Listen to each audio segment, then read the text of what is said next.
welcome back to Transport Fever 2 on PS5. Welcome back to Maratha. If you are joining me and you have been watching this series, I hope you have liked it. Do feel free to click that like, and if you are returning and you're not a subscriber, you should probably consider subscribing and all that other stuff. But let's move along to the urgent thing that we need to talk about. Maratha est mort. Yes, Bogus! Maratha is no more. This will have to be the last Maratha because we appear to have made a fatal mistake trying to make this thing work. Yeah, look, it's 2174, and I have been circling the drain, as you can see from my accounts, for quite some time now, and I have to pull the plug at some point, and it's been nearly a century since I left you, and I haven't progressed really much further than I was. Um, so I think that tells me that this whole change and this whole rebuild and this whole everything that I did to try and make this central cargo hub work hasn't worked, and it really would be a vast amount of work for me to try and fix it, and I'm not going to do that. I've spent already an awful lot of time on this map, and it really isn't going anywhere. So that's sad. I'd kind of hoped that maybe we could soldier on with this, but there you go. You need to try things to learn things, and this is not working. It's just not working. One of the things that I've really spent my time doing is trying to get vehicles into good condition. So we're not. It's the list isn't too bad, but it never stops. It literally never stops. So just when I've moved all these mediocres here that you see, these trains, all these trains are about to become bad, real soon, and there's a lot of trains. If we just have a look at this in total, there's 442 vehicles on the map. There's 293 trucks or otherwise, and there is 77 trains, 5 ships, and 22 aircraft. And the time it takes me to manage replacing all of these means that I get nothing done, and I have literally spent 25 in-game years staring at this screen without actually moving, just watching that number counter tick along so that I can replace whatever it is I'm trying to replace. And whenever I've finished and I open it up again, there's even more. And it can take anywhere between 2 and 6 months to get the money to replace a full train. So you can imagine with, what did I say? 77 trains. And given the lifetime of these trains, if you have a look at the wagons that I'm using, they have a lifespan of 50 years. For the locos, sorry, have a lifespan of 50 years. And the wagons have a lifespan of 50 years. So for the time that I have been sitting watching these screens, I have replaced all of my trains twice. So if I've been through and replaced all of my trains twice, then it's simply not economic for me to keep doing it. Something is very much badly wrong. If we come and have a look at the finances, you can see here from this one that this seems to be part of the problem here. So this would be when I transitioned most of the things over to the hub, and you can see that it deteriorated quite steadily, and then sort of from the sort of hit bottom in the 30s, and sort of for the last 40 years, I haven't gotten anywhere, and that's in bank balance or value. So I haven't really done anything in this time. And when you think about the values of deterioration, things that I sold and got rid of, so that's actually more like, well, here it's like 70 odd years. So this was when we were doing some of the development 100 years ago, and it's been going nowhere, and I've just been staring at a flat line. So the flat line suggests to me that we have flatlined. We cannot go any further. We have reached a very definitive pass. We've done nothing with tracks, and our towns have been stagnant for quite some time, etc., etc., etc. So that's a bit disappointing. If we have a look at the lines and things, there's an awful lot of lines here that are in the red. There are a few lines that are carrying it in the blue. Some of these are doing quite well over the course of time. So you can see over the course of like the last 50 years, the logs has been working pretty good. Logs, as I've said, are a pretty easy one. So is coal and ore and oil. The Quaison de Bangkok goods supply by plane has been working quite well. You can see that's been ticking along. We've got a relatively profitable bricks line, although you can see now we're getting into sort of the truth of things where it's a little bit hit or miss, and I managed to trim that up about 40 years ago and got it to work a little bit better. But before that, it was a bit of a nightmare. More logs, again, oil, truck, fuel, oil, rocks.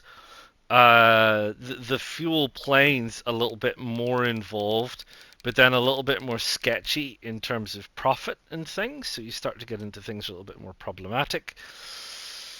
Bus lines, got some bus lines which have been okay, which are helping move people around, but they're never really going to make us an awful lot of money. But if we go to the other end of the spectrum, this is where we run into trouble.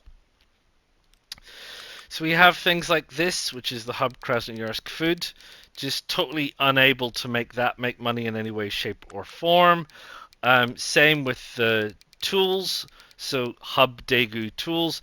The Quaison plastics, I don't know why this never made money or never made as much money as it should make. It's a bit of a mystery, that one. That is supplying the oil to the plastics plant. I don't know why these haven't made money. They've made some money, but not a lot of money, and I don't honestly know why that is. This timberline drove me nuts for a very long time. Um, you see, I had to trim the expenses down a heck of a lot because it was costing me a lot of money. The steel supply lines up and down, but again, not making me a vast amount of money over the last 50 years. And the same with some of this stuff and everything else. Um, Obviously, I can't go back and look any further beyond that, which is a bit of a shame because I don't know exactly what were the problems that led to its demise. So it's not a vast amount of money to be losing when you consider that there's an awful lot of these trains running, but it is an incredible anchor on my or dragging on my finances, and we have all these vehicles that are dragging on my finances. And again, I could go through and tweak and twiddle, and I have been through, of course I have. I've been through and I've tweaked and I've fiddled and I've tweaked and I've fiddled, and I've cut some things down and I've added some things up and I've changed a few things here and there. But at the end of the day, it's just one of the many factors that leads to the fact that this is still not working. And sadly, that means we didn't really get anybody beyond 1,000 except for KL. Very, very briefly, Daegu popped its head above 1,000 and then came back down again. But that's really the closest. I haven't gotten anyone else closer because they really want connections to the outside world, and I've never really managed to get that sorted, sadly. So yeah, so that's a bit of a shame. I had these very nice large airports that I brought in, and I'm running Hercules here, which is great. We've got the big old Herc, which is fabulous. We've got multiple what you call it things. What do you call these things? Is that a station? Like a hangar? What is it they call them? They call them a terminal, a cargo terminal. So yeah, so cargo terminals. It's the same as platforms, as it were, for trains. So you can have things come in and out at different terminals. I did have quite a few coming in and out of these terminals at one point. But then I eventually moved them all over to the hub. So the hub is now a two what do you call that? Two runway large cargo airport with lots of stuff and everything else. And it's got planes waiting, and it's got planes landing and taking off. And there's one coming in over there somewhere, isn't there? Thought I saw a plane coming in. Yeah, there he is, just on the horizon over there. So yeah, so there's a whole load of stuff going, and it had the measure of possibly being something very good, but it just doesn't seem to work. Why doesn't it work, I suppose, is the great big question. That's a very good idea. Or a very good question anyway. Even just moving the timber from here to here, um, it doesn't work. I'm always losing money on that. Same with the food. I'm always losing money. I don't know why. I don't know what the situation is, but it seems like it is better to be able to move the food directly from where it is produced to the place that needs it, if you can. This hub thing. I've got a lot going on, and don't get me wrong. I've managed to supply these two towns with, with an awful lot of the needs that they need. Same with this one, but I wonder if it's something to do with the way supply and demand works on the vanilla game. Like I've said to you, it is demand that drives supply, not the other way around. And yeah, I'm just not sure. Over here, we eventually managed to get this running. I added this in with trucks, but it took an age for it to actually pick up to try and hopefully supply this place here with enough wood to supply this place with enough timber to bring the timber over here to supply this place with tools, but it just doesn't seem to work. Um, it's a very interesting conundrum. I don't really know exactly why it doesn't work. In theory, it should work, but I do have an inkling that it is something to do with how it determines where the particular demand is. It may be it may be something to do with how you allocate these, right? Because you've got stuff coming in and stuff going out. In theory, it should be able to select anything from anywhere and put it on the trains. But I don't necessarily know if that's the case. And if it's not the case, then it makes connecting the appropriate supplies a little bit more tricky, shall we say? So I'm not 100% sure about that one. I might have to go and do a little bit of research on cargo hubs and see why cargo hubs don't work, and possibly why they do work.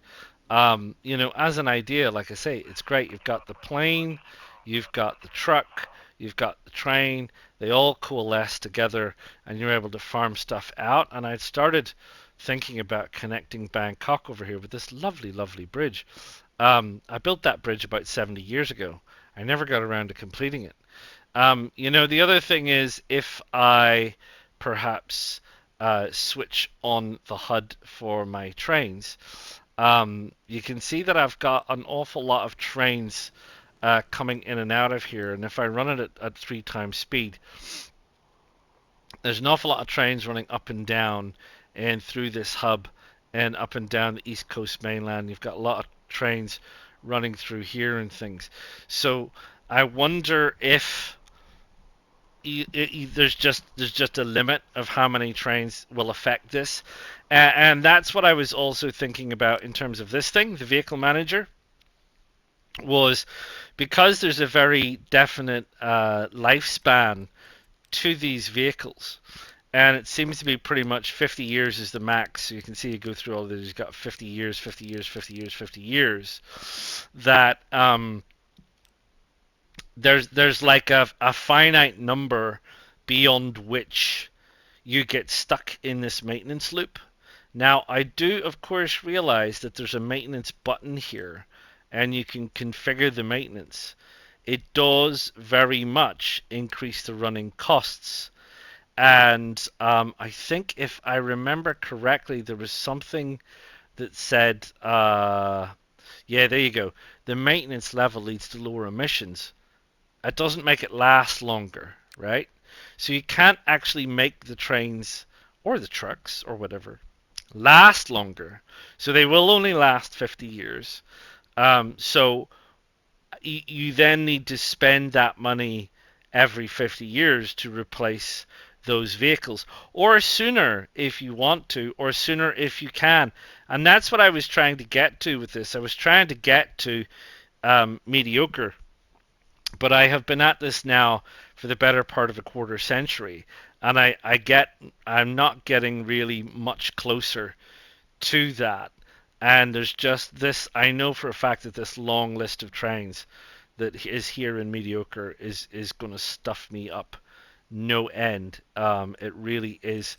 Not to mention that if I go in and have a look at everything, where are we? Everything in condition, and we go all the way up to the very, very bad. I mean, like I said, there's 442 of these things. So if we go all the way up to the very bad, so I am continually going through and replacing all of these vehicles, all of these vehicles, all of these vehicles, and I've done it, like I said, every single vehicle more than twice. So it's been an awful long time sitting in front of the console, looking at this and watching this and trying to figure out how to fix it. But I realize that once again, once you've made a very grave error like this, there's probably no simple way out. Um, there could be a possibility, pardon me, a possibility of deleting everything and starting again, but I simply don't want to. It's going to be a major, major effort, and at that point, it's no longer fun. So there you go. So that's it. It's a bit of a sad end. It's going out with a bit of a whimper, not a bang. Um, which is not great. But this is it. This is our first season on Transport Fever 2, and this is why we're doing this, to learn. And this is why you're watching me, to learn what not to do, as I have said a million times before. I make the mistake so you don't have to. You can actually go to my merch store and get a t-shirt that says that if you like, or a mug. Um, so you literally can get the t-shirt. I do make the mistakes so you don't have to. This is not a great idea. There may be a better way to organize it. I'm not saying that other people haven't made it work. I'm just saying for this one, it hasn't worked, and it's very problematic at this stage in the game to try and fix it. So there you go. That'll be the end of Maratha, and at some point, I'm going to bring in a new map. I think we'll go with the same size map. I don't think I want to do an island map again. Um, not for any particular reason. I'm just I just want to do a different kind of map. We did an island map, and that's fine. I would like to do a kind of different kind of map. Um, I'd like to do maybe go back. One of the original maps I did was like a desert-y kind of map with mesas and things. I think I'd like to go back to that to do kind of a desert map with lots of hilly terrain and bits and pieces to negotiate. I think that might be a bit fun. And we might see if we can take whatever lessons we've learned from the game so far, and see what we can do about that. And if is there a better way to do things? Is there a different way to do things? Do we need to be mindful that there may be an upper limit of vehicles around about 400? And when you get to around about 400 vehicles, perhaps that's too many vehicles, in which case we're talking about trimming down the number of vehicles we have, but maybe improving them. One of the things that I thought about was I've always really stuck to, I mean, I guess what you might say is relatively short vehicles, 162 cargo units is what I've been sticking to. Now, as far as I can tell,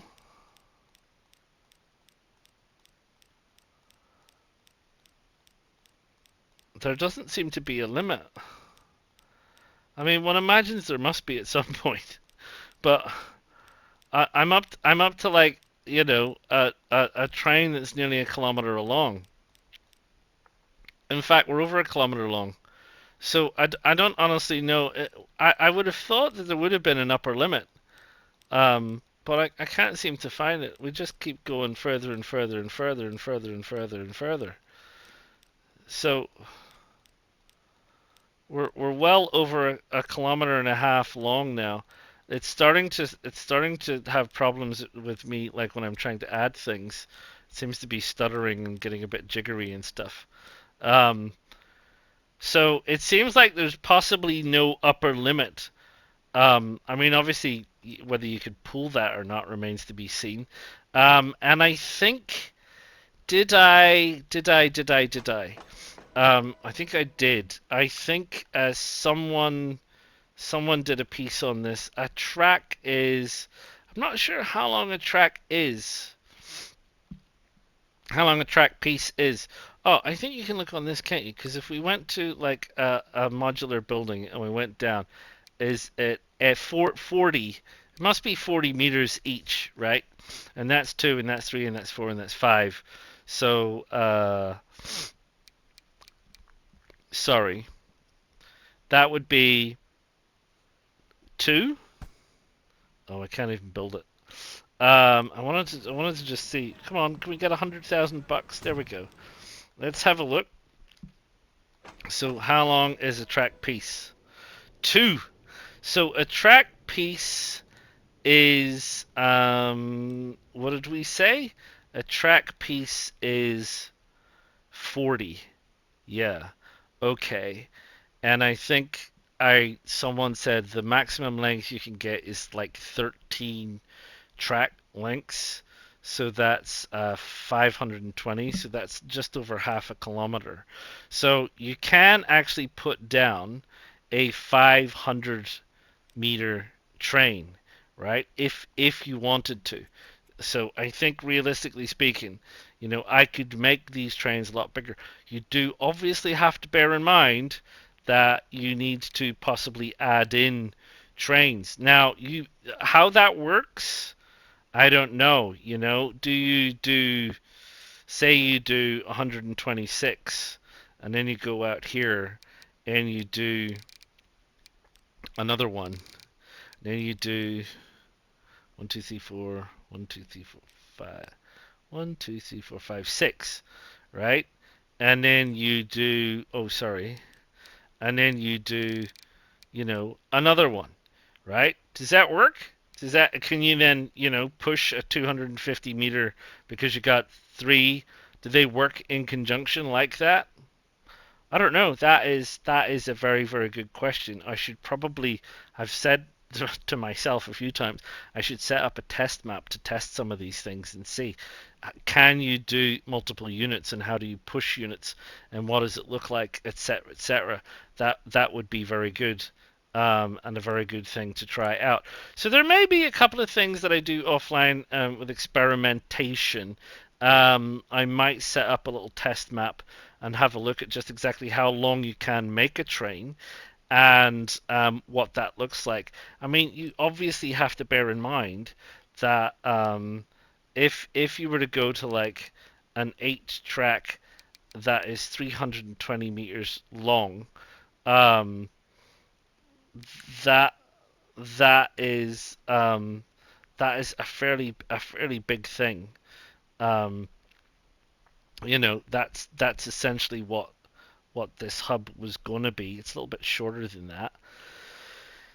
And that's before you actually add in the full links, so you could add in more links. And I don't know exactly how many platforms you can add. You only start out with 8, but that doesn't mean you can't add more. So there's a couple of things I need to check out, and need to have a look at. and I'll see what that comes. It might be like a short or two in that. I don't know. I'll have a look and I'll have a little think for you. So there you go. There you go. I'm terribly sorry that it has ended like this. It's not my favorite to feel like I'm going back to the coast with nothing. To coin a Daisy phrase, but it's exactly what looks like is happening. And we're nothing if not used to the fact that sometimes in the games that we play, we do crash and burn. If it was easy, it would be easy, right? The point is, it isn't easy. The point is that we don't want to make it too easy. We're not going through the motions. We are making decisions that will win or lose us the game. In this case, this thing was a bit of a game loser. We probably could have achieved what I wanted to achieve, which was cargo up one side, cargo up the other, and passengers up the middle in a slightly different way. And we will definitely be bearing that in mind again when we are looking at things. Um, I never even got into detailing. Remember, I was going to do like a little resort with the Ingo Harbor stuff and all the rest of it. And I just never got the time. I never got the time. I feel like I've been sort of fighting a bit of a losing battle since the sort of mid 2000s, and it's taken me sort of 120 years to recognize that. But I think that this was very definitely the very big nail in the coffin for the whole of the map. So yeah, on positive notes, we got some of the airports working. Yay! Certainly for cargo. Anyway, we got some of the things working. Um, we managed to connect everybody to everything, which was also good. Yay! So we got that going for ourselves. We pulled off some weird things. We added in some bits and pieces that were a little bit challenging, but we managed to orchestrate some of that stuff together and eventually sort of tidy it up a little bit with some of these things through here. Never really got this port sorted, but we did eventually get this to make money. So the ferry actually out here to Faisalabad made money, and this was not a bad idea. And this as a cargo hub for islands, this worked okay. These little boats here, I know it's showing a loss, and it never really sort of made a vast amount of money, which is true. But in terms of actually getting product over here and supplying the island, that was not bad, and we managed to even chuck in a little airport. So we did manage to get Faisalabad moving along a little bit, and we managed to supply them with a little bit of everything at the end of the day, which is pretty good. And really, the boats probably would have got the boats making a bit more money. This one was making money if I could sort out the connection to the food. I feel like it was the trains letting this down, not the boats. And we also had, I think, a little bit of an expense with some of the trains coming down here. So that was a pretty good idea, and that seemed to work out quite well. I'm quite surprised, but quite pleased that that worked out. I'm quite surprised and pleased that I got the airport working. Some of these little truck routes. Surprising that they ended up making money. But again, I think the issue with the truck routes here, I say making money, of course. Yeah, see, making money. Um, they only become profitable sort of after the sort of 60s and 70s when you, by which I mean 1960s and 70s, when you get diesel vehicles who can travel quite quickly. But it's a good idea to have these little feeder lines helping, and things like this where you can supply the local town rather than using trains. The downside, as I have said, is we're back to this again. Number of vehicles that you have to maintain, because obviously an awful lot of the vehicles that I own, 293 of them, are trucks.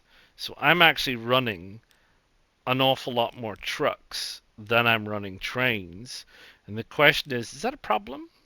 I don't know what this means. This is supposed to be like trams, but for some reason It has rock trucks in it. What else has it got in it? It's got something else in it, doesn't it? Yeah, I don't know why it's got these things in here under trams. Um, yeah, so something to bear in mind. Too many trucks pose a problem. Is it better to just have one train delivering and then having one or two little trucks? It's an interesting question. Still, there you go, there you go, there you go.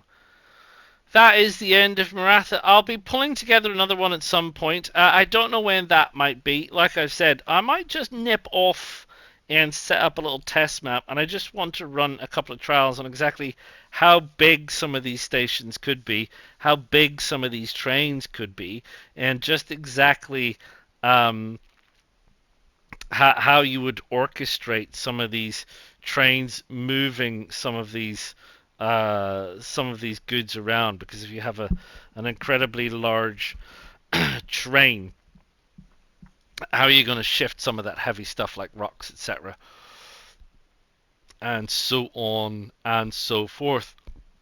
So, thank you very much. I shall not take up any more of your time. I am sorry to say that this is the end. Um, do feel free to drop a like for the series in general. Commiserations, condolences, recommendations, any ideas, suggestions, hints, tips, and tricks. Always, always, always welcome. Do subscribe to the channel so you know when I get around to doing a new map and bringing out a new map to see if we can ever get to that elusive 1,000 pop for all of our towns and cities on the map. That would be very good if we could possibly get that sorted. And like I've said, if you are a regular viewer, do consider membership. Do consider having a look at the merch store and see if there's anything there that you would like to get, such as the aforementioned mug. I make the mistakes so you don't have to. Otherwise, I will see you all again real soon for another one. Ta-ta for now.